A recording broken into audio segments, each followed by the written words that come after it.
Hello everyone, welcome to another DailyJim. Today is the episode for Tuesday, January 23rd, 2024. I say the episode for that date because I am an hour and a half past the end of the day where I am.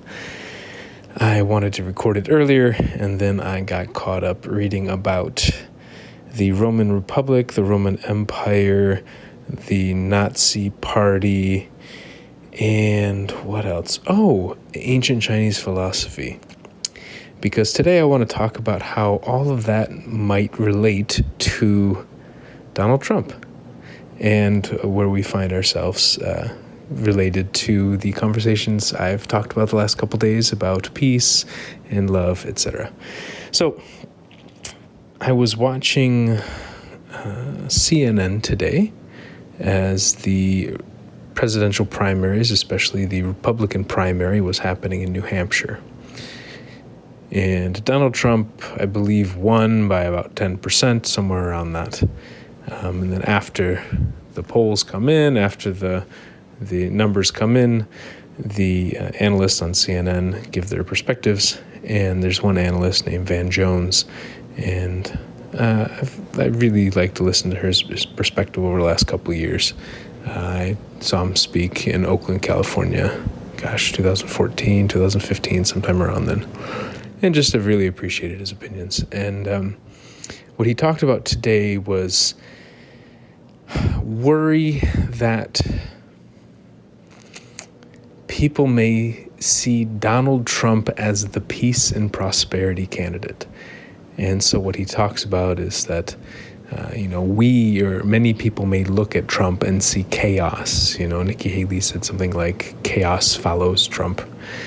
And yet he said some people may look at Trump and see him as maybe calm or whatnot, but see the world as chaos and even say to themselves, when Trump was in power, we didn't have these wars. And then he said people may see Trump as peace and stability. And it reminded me of the conversations that I've had the last couple of days, but the recordings of the last few days about our desire for peace and how I actually think our desire for peace sometimes leads to violence and leads to even conflict avoidance.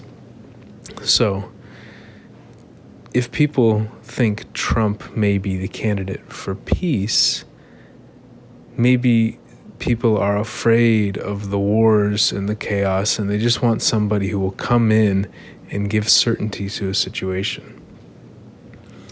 And I think a lot of times, the uncertainty can cause a lot of different emotions and conflicts. But the conflict doesn't always have to be violent conflict. It can just be disagreement. It could just be different perspectives on a specific issue. For example, if two people are going out for dinner, where do you want to go? That question can provide conflict because maybe one person wants to get pizza, one person wants to eat salad, or one person wants to go to an expensive restaurant, one person wants to go to an inexpensive restaurant. So just there can be conflict. And I think one way to avoid that conflict or to create quote-unquote peace is to make sure that one person always makes the decisions. And in a democracy, that kind of scares me because to have one person always making the decisions is not really democracy. It's not representative democracy. It's not direct democracy. It's much more autocracy. It's much more authoritarianism where one person is making all the decisions. And I think a lot of times that comes from a desire to have peace. I just want to have peace and clarity, and I just want things to be simple, and I don't want to ruffle any feathers. I don't want to feel this, feel that, etc., etc. And so I think there is a drive for a lot of people who want to have that peace and think that it can come from having one person make all the decisions. Now, the challenge with it, and the reason why I was trying to look up a lot of these empires and histories and such, was I don't know if that actually works in the long term. Maybe in the short term, it gives us the perspective that conflict has disappeared, and that if peace is the definition of absence of conflict. But the conflict is still there. It's just we're not aware of it. Often we just don't know what's really going on. My dad was talking about, he had heard about some Trump voter on, I don't know what channel it was. Some channel was talking about a Trump voter that was just very angry about this, angry about that. But then when people asked him what he was really angry about, he didn't really know what he was angry about. And I think that's what can happen sometimes when we try to be at peace, is that we just disconnect from these internal conflicts that are happening, from these external conflicts that are happening. And we don't even know what we're feeling or all the reasons why we might be feeling that way. Because we don't almost want to admit that it's okay to have conflict and that the conflict exists, and even being grateful for it. This idea that the conflict will disappear. How will the conflict disappear? Right now I'm debating, I'm feeling tired, I want to sleep, but I'm feeling guilty, I didn't do this early enough, but I'm feeling super excited to share this with you. I'm also feeling a little out of breath. I'm feeling a little slap happy because I'm so tired. So there's kind of a mix of emotions happening here, and those emotions are wanting me to do different things. So I think this desire for peace can lead us to choose people in our lives, or to make decisions in our lives that would give us the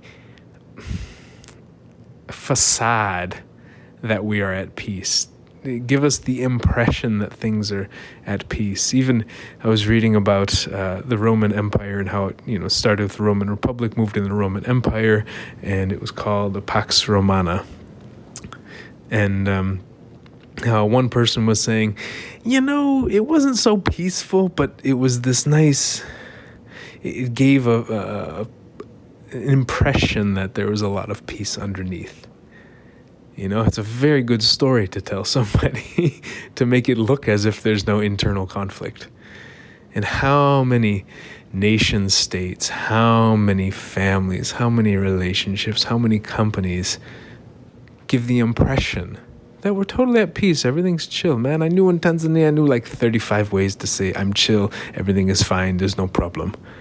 Like how much of our drive for peace makes us give the impression that we're at peace when we really aren't, when there's a lot of conflict happening and we just avoid it instead of just admitting it and deal with it, and even appreciate it. Appreciate the vivacity of differing perspectives and wants and needs and feelings and thoughts and behaviors and all these things. So this is way over time, but it's still less than 10 minutes, so I will end now, because this conversation is something I could probably be really excited to talk about over and over again. And yes, I'm not going to go back to Wikipedia and read more. I'm actually going to go to sleep. So if you're curious to talk about this more, please join on the forum. We'd love to have you there and keep this conversation going. All right, take care.